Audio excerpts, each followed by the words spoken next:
Hello everyone, this is Moshe the Electric Israeli and welcome back to my channel. If you're new, please subscribe and help me change the world one electric car at a time. Appreciate all my patrons. Please consider supporting this channel. And I recently, my wife and I celebrated our 25th year anniversary, and we went to one of our favorite cities in the world, and that's Vancouver, Canada. Now, I do have family there, but still, it is one of my favorite cities. And like I've been starting to do recently, looking into renting a car through Turo. So this was our first time renting a car through Turo. I'm going to do the same thing again soon. I'm going to go down to South Florida. And I wanted to see how it is. I want to share with you my experience. There are some things that I didn't know. They're all fine, but just want to give you the heads up. And it is it will become, I hope, one of my favorite things. Just like renting houses on Airbnb. I haven't gotten into a hotel in years and years and years.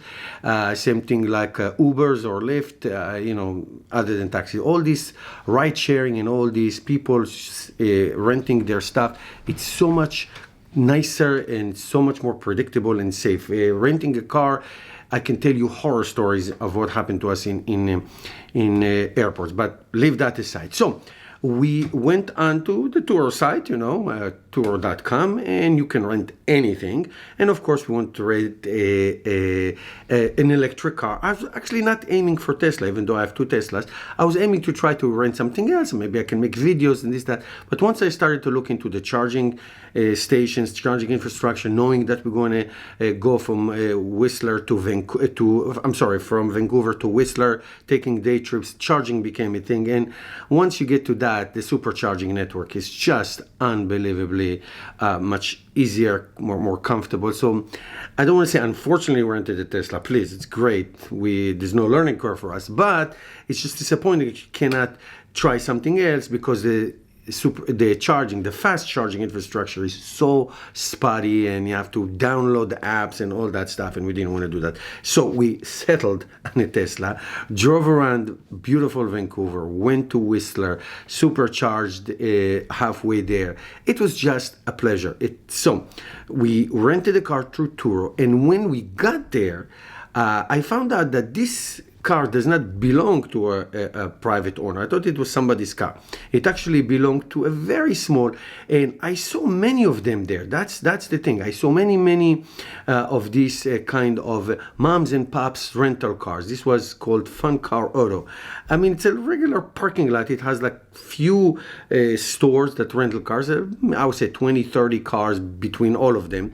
So it's a very nice way to do business. You are a rental car company, but you can also list it on Turo. It's like when you sell stuff on Amazon, even though you have an internet store. So that's great. The guy was awesome, texting us, giving us instructions. He left us the key in a keypad. In a little lockbox. Maybe 5-10 minutes away from the airport. We Ubered from the airport to his store, to his parking lot.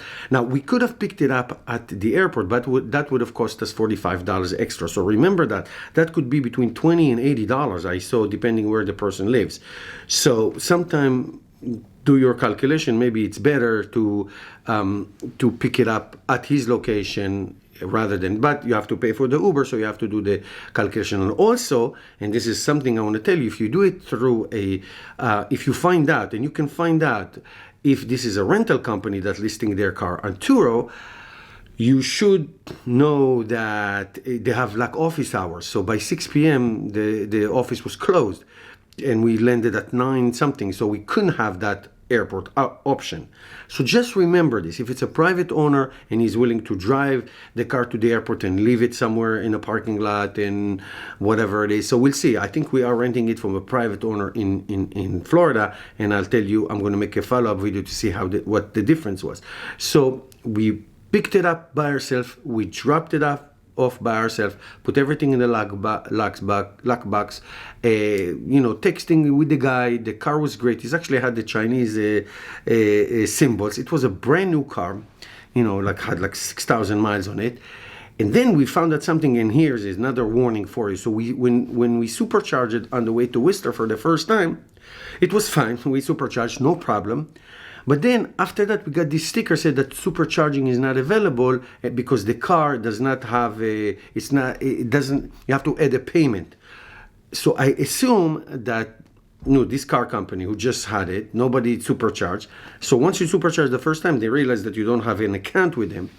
So I immediately texted him because we knew that we need to supercharge when we came back.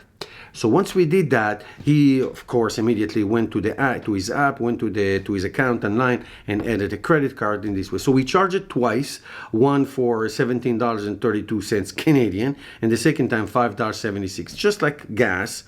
And we, it will be added up to our final bill, which is fine. We did charge it once at ChargePoint. Well, that's up on us because I have a ChargePoint account. And so we did that. That's not a problem. So you need to know if this is a car, if this is a rental car company, is a private person, what's the difference between picking it up at the airport, hours, late night, all these things. Supercharging, I didn't think about it. Supercharging is the car part has an account, and so you can supercharge and all that. So you need to know all these things to make sure so you have a wonderful experience. So it was just so easy with Tesla because of the charging and the supercharging. Just easy. Just they make it so easy. That's why they're so popular, I guess. But the car itself was it was a standard range Model 3, made in China. We got it with 90% battery. We had to return it with 90% battery. So it was great. It was a great experience, great trip. We had so much fun. And just like I do with Airbnb and Uber, this is the way to go. No more rental car companies who are just awful. All right. Thank you guys for watching, and I'll see you next time.